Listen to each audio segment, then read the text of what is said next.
Shut it down.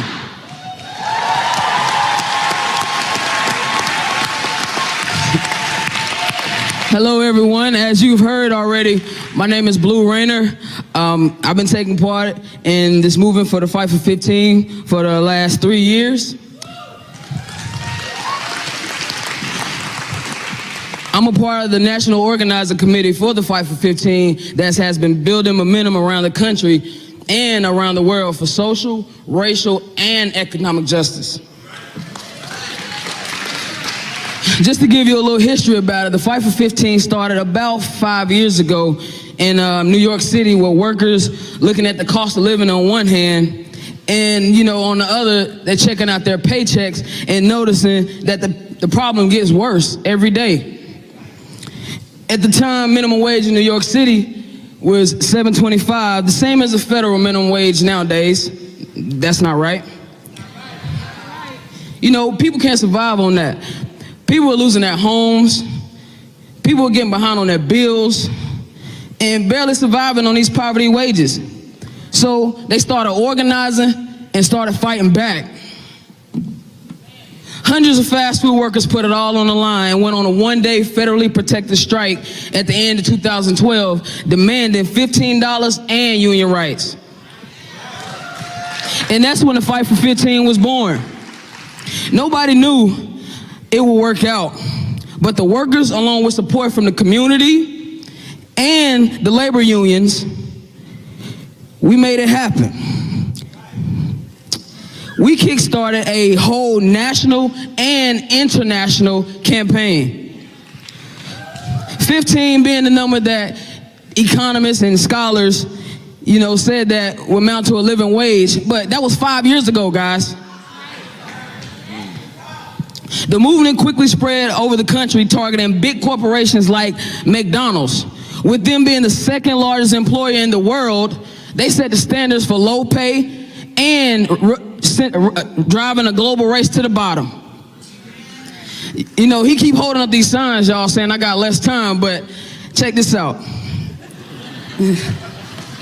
We've been fighting every day, hard, every day, winning victories left and right in New York, Seattle, and right here in Cali, if y'all didn't notice. Just for a brief second, I'd like to address the connection between the fight for economic justice and the fight between racial justice. When you're black in America, you're facing down a long entrenchment system of disenfranchisement, a legacy of 400 years. Some folks in this country think just because we got a black president that it automatically deleted racism in America. But I'm here to tell you today that it didn't. We see evidence of this every single day.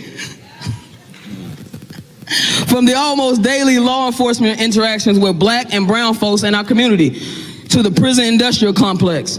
Most of us here fighting can say that we've walked in the shoes of not knowing if we're going to be next. It could be you. It could be you.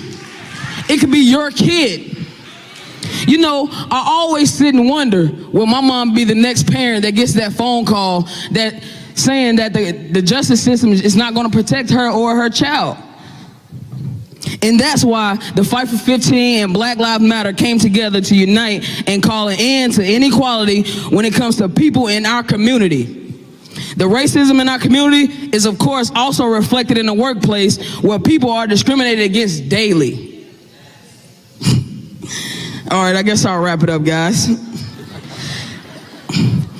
I'm gonna skip down to the end. I have way more, guys, just believe that.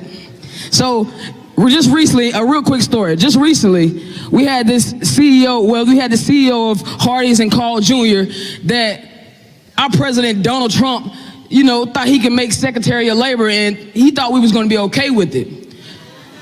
Now, this CEO, he has a very strong history of mistreating women, of health and safety violations, of sexual harassment, and even getting rich off of these poverty wages. He was basically the screw you to the Fight for 15.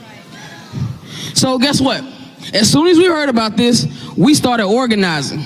We hit the ground running from city to city, state to state, all across this nation. And you know what? We won because he's gone.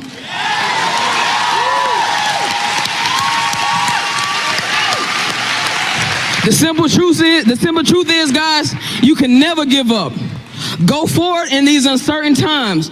When we have a white supremacist in position of power in the United States government, when we have so much at stake in this country and around the world, we cannot afford to sleep. We have to organize to fight back against this capitalistic system. And that's how you make a better world for your children. Thank you.